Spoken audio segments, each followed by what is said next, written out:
আজ আমি তোমাদের কাছে নিয়ে চলে এসেছি একবারে দোকানের স্টাইলের তরকার রেসিপি। তো এই রেসিপিটার জন্য আমি প্রথমে পেঁয়াজ কুচি, লঙ্কা কুচি, রসুন কুচি, আদা, টমেটো কুচিয়ে রেখে দিয়েছি।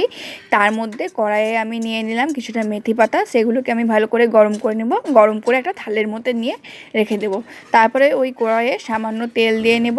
আর যেহেতু এখানে আমি 250 কলাইয়ের ডালের তরকা বানাচ্ছি, তো সেখানে আমি আমার মতন করে 3টে ডিম নিয়ে নিয়েছি। তোমরা এখানে চাইলে 2টো 3টে তোমাদের মন মতন ডিম নিয়ে নিতে পারো। তো আমি এখানে 3টে ডিম ওই তেলের মধ্যে ফাটিয়ে নেব। ফাটিয়ে দেওয়ার পর এই 3টে ডিমকে ভালো করে নাড়িয়ে চাড়িয়ে আমি এই 3টে ডিমকে ভুজিয়া করে রেখে দেবো। ভালো করে নাড়িয়ে চাড়িয়ে নেব যাতে ডিমগুলো ভালো করে ঝুরঝুরে মতন ভুজিয়া হয়ে যায়। ভুজিয়া হয়ে গেলে এটাকে নামিয়ে নেব পাশে।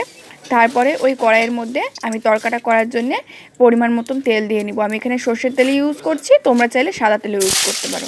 তেলটা ভালো করে গরম করে নেওয়ার পর কুচি রাখা পেঁয়াজ দিয়ে, তারপরে রসুন কুচি, আদা কুচি আর কাঁচা লঙ্কা কুচি দিয়ে দেবো।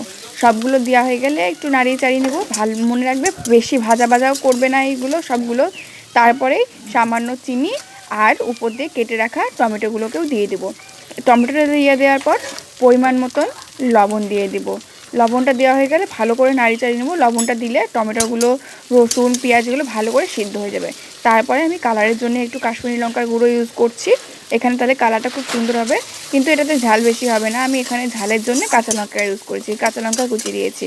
ভালো করে এগুলোকে মিক্স করে নেওয়ার পরে আমি এখানে আগে থেকে সিদ্ধ করে রাখা কালো কলাইয়ের ডালটা দিয়ে দিলাম।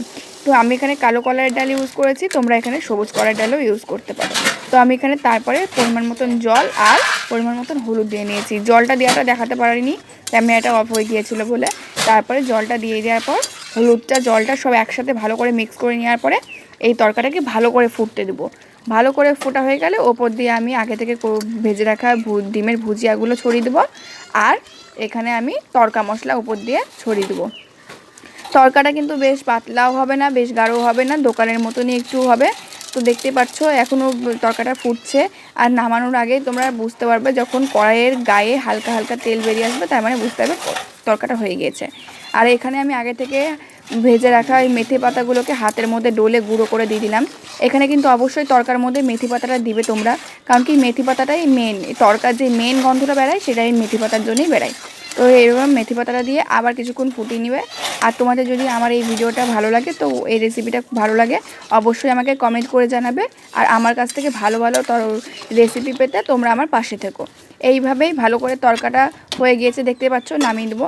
এইভাবেই তোমরা বাড়িতে একবারে দোকানের স্টাইলের তরকাটা করে দেখতে পারো, খুবই সুস্বাদু লাগে খেতে, খুবই টেস্টি লাগে। তোমরা এই তরকাটাকে সকালে বা রাত্রে রুটির সাথে ভাগ করে খেতে পারো, খুব টেস্টি হয় এই তরকাটা।